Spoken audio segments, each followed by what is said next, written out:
नमस्ते प्यारे बच्चों।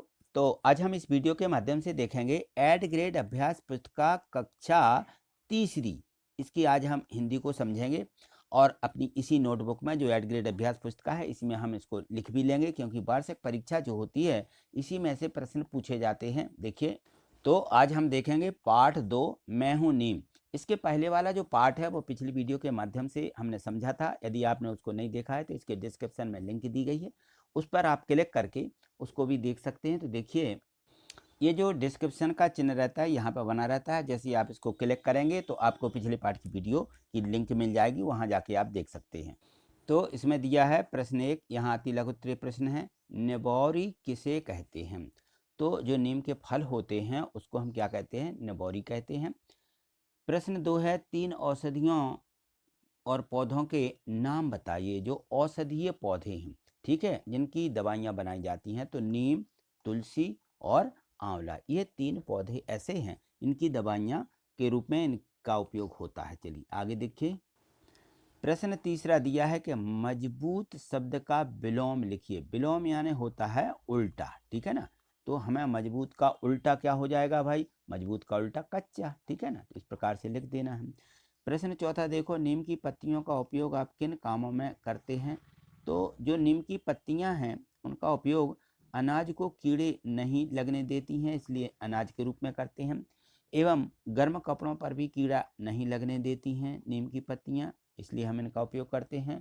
और नीम की पत्तियों को जलाने से मच्छर भाग जाते हैं। यदि आप नीम की पत्तियों को जलाएं तो आपके घर में मच्छर नहीं रह सकते। प्रश्न 5 देखिए, दिया है कि नीम के पेड़ का कौन कौन सा भाग उपयोगी होता है। तो नीम का जो पेड़ है उसके सभी भाग देखिए, पत्ती, छाल, दतौन के लिए भी काम आती है, फल, फूल, जड़, ये सभी चीज़ें जो है नीम के पेड़ की बहुत ही आवश्यक होती हैं, ठीक है। चलिए आगे देखिए। प्रश्न 6 है कि मच्छर भगाने के घरेलू उपाय लिखिए।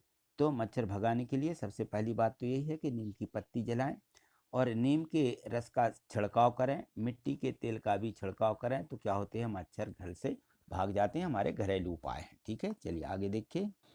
यहाँ देखिए दिया गया है दीर्घोत्तरीय प्रश्न है। प्रश्न 7वां, नीम के पेड़ को बीमारियां भगाने वाला पेड़ क्यों कहा जाता है। ये पेड़ जो है विशेष प्रकार का पेड़ है, सभी कहते हैं कि इससे बीमारी भागती है। तो नीम के पेड़ को बीमारियां भगाने वाला पेड़ इसलिए कहा जाता है क्योंकि नीम के सभी भागों का उपयोग औषधियां यानी दवाइयों में किया जाता है। नीम एक औषधीय पौधा है, इसकी पत्तियों से अनाज में कीड़े एवं घर से मच्छर भाग जाते हैं। इसकी छाल से शरीर के फुंसी फोड़े बिल्कुल ठीक हो जाती हैं और इसकी दतौन से दांत के कीड़े मर जाते हैं। एवं फल के तेल से शरीर के फोड़े फुंसियाँ मिट जाती हैं और इसकी जड़ खाने से लंबा बुखार भी भाग जाता है यानी उतर जाता है। इस प्रकार इन सभी लाभों के कारण नीम को बीमारियां भगाने वाला पेड़ कहा जाता है, ठीक है। तो इसको जो है वीडियो को रोक करके आप इन सभी प्रश्नों को पहले तो अपनी इसी एट ग्रेड में लिख लीजिए, ठीक है। चलिए आगे देखिए।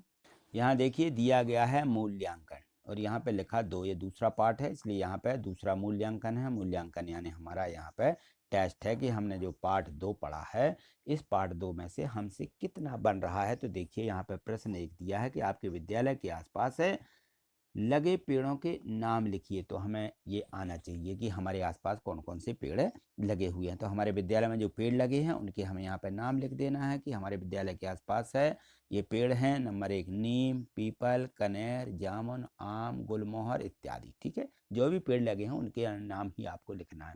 चलिए प्रश्न 2 देखिए, दिया है कि नीचे दिए गए चित्र को देख करके 4 वाक्य लिखिए। ये जो चित्र यहाँ पे दिया गया है, देखिए नीम की पत्ती लिखा है इसमें, ये नीम की पत्ती है। ये नीम की और भी टहनियाँ दी गई हैं। ये टूथपेस्ट दिया गया है, यहाँ पे टूथपेस्ट रखा नीम की पत्ती से ही बना हुआ है। ये इसका साबुन रखा हुआ है, ये नीम की पत्ती से बना हुआ ये साबुन है, ठीक है। और ये इसकी और दवाइयाँ हैं जो कि ये सेहत के लिए बहुत काम आती हैं। तो इसके बारे में हमें लिखना कि नीम की पत्ती से कीड़े मर जाते हैं। नीम के फल से साबुन बनती है, ये साबुन रखा हुआ है। नीम के बीज से टूथपेस्ट बना है, ये टूथपेस्ट भी यहाँ पे बना हुआ है। ठीक है, तो इस प्रकार से हमें इनका उपयोग लिख देना है। ठीक, चलिए आगे देखिए। यहाँ देखिए प्रश्न 3 दिया गया है, अगर पेड़ पौधे नहीं होते तो क्या होता, यहाँ पे हमें लिखना है।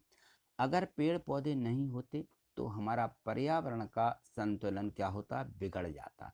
पर्यावरण में अशुद्ध हवा रहती एवं हमें जीवनदायी ऑक्सीजन नहीं मिल पाती, शुद्ध हवा नहीं मिल पाती, वर्षा भी नहीं होती एवं जीव जंतुओं के लिए आवास नहीं मिलता तथा पर्यावरण का तापमान एकदम बढ़ जाता। तो जब तापमान बढ़ जाता तो यहाँ पर जीवन संभव नहीं होता। ठीक है, तो आज इतना ही, मिलते हैं अगली वीडियो के साथ में। मुझे पूर्ण विश्वास है कि आपको यह वीडियो बहुत ही पसंद आई होगी, समझ में भी आई होगी। यदि कुछ डाउट है, नहीं समझ में आता है तो कमेंट्स करिए और प्रत्येक वीडियो को लाइक करना मत भूलिए।